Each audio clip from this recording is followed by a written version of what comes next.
bien, contrairement aux apparences, la situation bouge en ce moment. Vous avez eu déjà la vidéo de la CU que je vous ai postée il y a quelque temps. Je suis en train de travailler sur la vidéo d'un collectif de médecins espagnols qui se sont aussi constitués en commission extra-parlementaire. Et puis bien en France, ça bouge un petit peu, ça commence à venir aussi. Et je voulais vous lire la lettre d'un collectif de médecins donc qui s'est constitué il n'y a pas très longtemps non plus. Donc voilà, je pensais que c'était un document qui était aussi important pour redonner un peu d'espoir aux Français, parce que c'est vrai qu'on a l'impression qu'en France ça ne bouge pas, ça bouge plus doucement, mais je pense que ça bouge quand même. Donc voici la lettre du collectif qui s'appelle Collectif Covid-19, laissons les médecins prescrire. C'est un communiqué de presse numéro 28 du 29 juin 2020. Lettre ouverte à la direction de l'ANSM sur la pharmacovigilance de l'hydroxychloroquine et du remdesivir.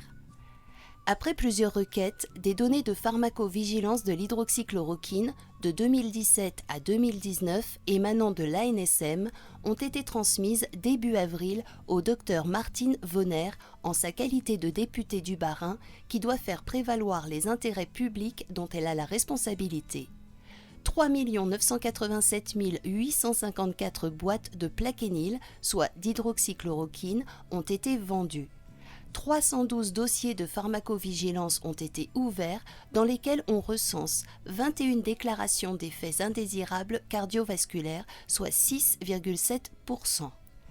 4 cas d'insuffisance cardiaque, 8 cas de cardiomyopathie, 8 cas de troubles du rythme au sens large et 1 cas d'hypertension pulmonaire. L'imputabilité douteuse, intrinsèque, qui conjugue les critères sémiologiques et chronologiques a été évaluée, douteuse, pour tous les cas, excepté pour 5 cas.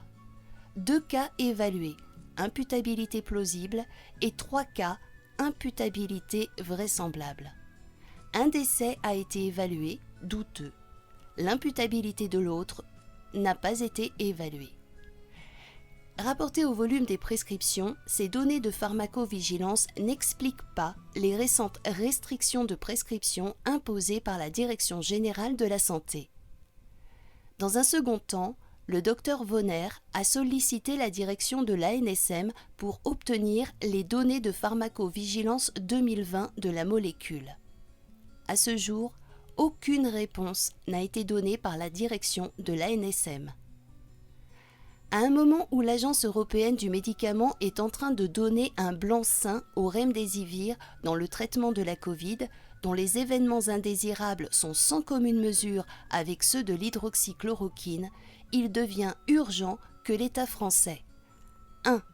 Communique également les données de pharmacovigilance du remdesivir et s'abstienne de valider l'avis favorable de l'Agence européenne du médicament pour le remdesivir qui n'a pas fait la preuve de son efficacité, comme souligné par des médecins aux mains propres dans une tribune du British Medical Journal et par les alertes méthodologiques sur l'étude pivot, entre guillemets, du professeur Didier Raoult et autres scientifiques de renom. 2.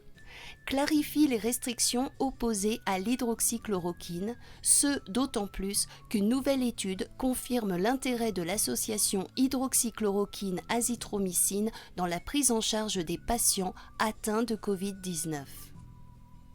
3. Comprennent que l'efficacité de l'association hydroxychloroquine et azithromycine en phase précoce évite de nombreux transferts en réanimation et séquelles graves. 4. S'interroge sur le fonctionnement de certains laboratoires pharmaceutiques. 5.